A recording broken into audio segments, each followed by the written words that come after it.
Joining వరకు మనతో టచ్లో ఉంటారు. జాయిన్ చేసేటప్పుడు ఏముంటుందంటే ఏమంటే మేము అడిషనల్ కూడా ఇస్తామంటారు. ఆ నెల ఇచ్చేసి వెళ్తారు. అక్కడి నుంచి ఇంకెవరు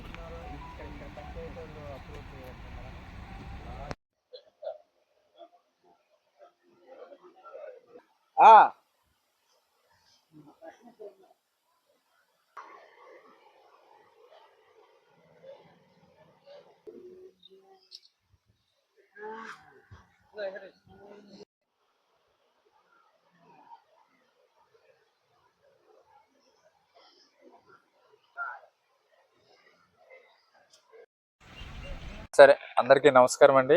ఈ రోజున మరి వీడియో చూస్తున్నటువంటి మా అభిమాన ప్రేక్షకులు కానీ మా డోనర్స్ కానీ ప్రత్యేకంగా ధన్యవాదాలు తెలియజేస్తున్నాం. మొట్టమొదటిగా మా ఆశ్రమం మానవీయ ఐక్య సేవ అనే ఆశ్రమం నేను 2016లో గవర్నమెంట్ ద్వారా రిజిస్ట్రేషన్ చేయడం జరిగింది. అప్పటి నుంచి సేవా కార్యక్రమాలు విడివిడిగా చేస్తూ ఉండేవాళ్ళు. అయితే 2021లో మనకంటూ ఒక స్టాండర్డ్గా ఆశ్రమం రన్ చేయాలని ఫ్రెండ్స్ మేము కలిసి 2021లో ఆశ్రమం ప్రారంభించాం. ప్రారంభంలో ఒక 3 మనుషులతో ప్రారంభించాం. ఈ రోజున దాదాపు 2 సంవత్సరాలు పూర్తయ్యి 3వ సంవత్సరం రన్నింగ్ అవుతుంది. ఈ 2.5 సంవత్సరంలో కూడా మా దగ్గరికి ప్రస్తుతానికి అయితే 45 మంది ఉన్నారు. మీరు చూస్తున్నటువంటి షెడ్ లా కనిపించేది ఇదంతా కూడా తాటేకిలి పందిరి మేమే వేసుకున్నాం. దాంట్లోనూ ప్లస్ లోపల రేక్ షెడ్గా ఉన్నటువంటి దాంట్లో కూడా ప్రజలు ఉన్నారు. ఇక్కడ ఈ సైడ్ కూడా ఉన్నారు. వీళ్ళందరూ బయట మీరు చూస్తున్నటువంటి వీళ్ళందరూ కూడా వాళ్ళ పనులు కూడా వాళ్ళు చేసుకోలేని లేవలేని స్థితిలో ఉంటారు. వారికి మేము మా బృందం మా సభ్యులు కూడా ఉన్నారు. వారు కూడా చక్కగా సహకరించి వాళ్ళకి కావాల్సినటువంటి మినిమం, మేము భారీగా ఏమి చేస్తున్నాం అని చెప్పలేం కానీ వారి మినిమం అవసరాలు మేము తీరుస్తున్నాం. కాబట్టి మాకు ప్రస్తుతానికి బాగా ఇబ్బందికరమైన పరిస్థితి ఏంటంటే ఈ స్థలం అనేది మాకు కావాలి, ఖచ్చితంగా పర్మనెంట్ ప్లేస్. ఈ చుట్టుపక్కల ఉన్న వాళ్ళు కూడా కొంచెం డిస్టర్బెన్స్గా ఫీల్ అవుతున్నారు. అంటే మేము ఎక్కువ మందిగా ఉన్నామని చెప్పేసి వాళ్ళు అభ్యంతరం వ్యక్తం చేస్తున్నారు. కాబట్టి దాతలు ఎవరైనా మాకు స్థలం విషయంలో ముందుకు వచ్చినట్లయితే దీన్ని ఒక పర్మనెంట్గా వాళ్ళకి ఒక స్థిర నివాసం అనేది ఏర్పాటు చేయాలని ఒక ఆలోచన చేస్తున్నాం. దానికి మీరు అందరూ సహకరిస్తారని మనసారా కోరుకుంటున్నాం. మీరు ఎప్పుడైనా ఇది చూస్తున్న వారు ఎవరైనా కానీ వీలైతే ఒకసారి మా దగ్గరికి వచ్చి చూసి మీరు ఏం చేయాలనిపిస్తే చేయడానికి మేమైతే స్వీకరించడానికి రెడీగా ఉన్నాం.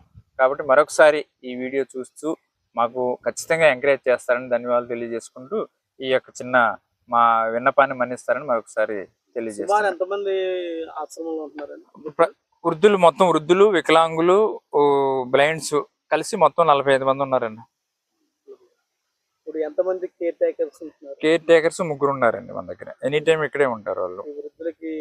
వైద్య సహాయం ఆర్ఎంపీ గారు, లోకల్ ఆర్ఎంపీ గారితో మాట్లాడుకున్నాం. ఆయన వీక్లీ వన్స్ వస్తారు. ఇంకేదైనా జంటుకుంటే ఫోన్ చేస్తే వస్తారు, వెంటనే వస్తారు.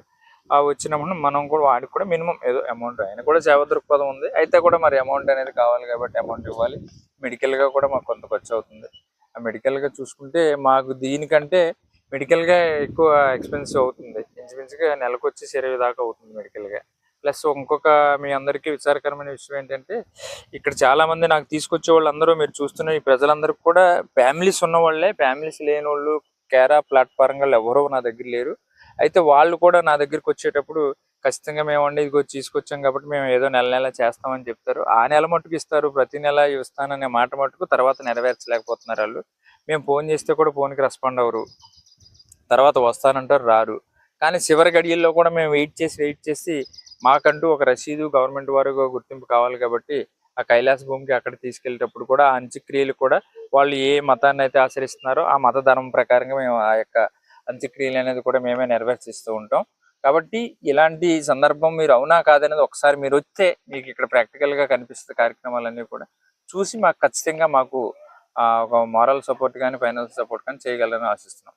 ఆశ్రమం నడపడానికి మీకు ఆర్థికంగా ఎటువంటి హెల్ప్ అవుతుంది? ఆర్థికంగా అంటే కిరాణా గ్రాసరీస్ అయితే ఖచ్చితంగా డైలీ కావాలన్నా, అలాగే మెడికల్ గా కూడా మనకి మినిమం ఈ రెండు అవసరాలు అయితే రెగ్యులర్ గా మనకి అవసరాలతో కూడిన పనులు అవి. అలాగే రెంటెడ్ ఉంది, కరెంట్ బిల్లు ఉన్నాయి, ఇవన్నీ ఉన్నాయి. అవన్నీ పర్వాలేదు, కొంతమంది మేము ఒక 5-6 మెంబర్స్ ఉన్నాం కమిటీ మెంబర్స్. వాళ్ళు ఎప్పుడైనా ఏదైనా ఉంటే నాకు హెల్ప్ చేస్తూ ఉంటారు. మేము అందరం కలిసి చేస్తున్నాం ప్రస్తుతానికైతే.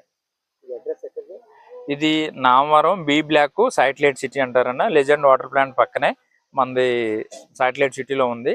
టౌన్ కి మారంపూడి జంక్షన్ కి ఒక 4 కిలోమీటర్స్ డిస్టెన్స్ లో ఉంది. ఫ్యూచర్ లో ప్రభుత్వాన్ని మీరు ఏం ప్రభుత్వం నుంచి మాకైతే మాకు ప్రధానమైనటువంటి అంశం ఏంటంటే స్థలం అనేది ప్రభుత్వం వారు మంజూరు చేసినట్లయితే అప్పుడు దాతల దగ్గరికి వెళ్ళి మేము దానికి ఎలా కట్టుకోవాలనేది ఆలోచన చేస్తాం. ప్రభుత్వం నుంచి మాకైతే స్థలం వారు ఇప్పిస్తారని మంచి మనసుతో మేము కూడా ఆశపడుతున్నాం. తప్పకుండా మరి ప్రభుత్వం వారు తప్పక మాకు సహాయం చేస్తారని మరొకసారి చేతులు జోడించి వాళ్ళు కూడా డైరెక్ట్ గా కలిసి వినయపూర్వకంగా మా విన్నపాన్ని కూడా తెలియజేయాలని మేము అనుకుంటున్నాం.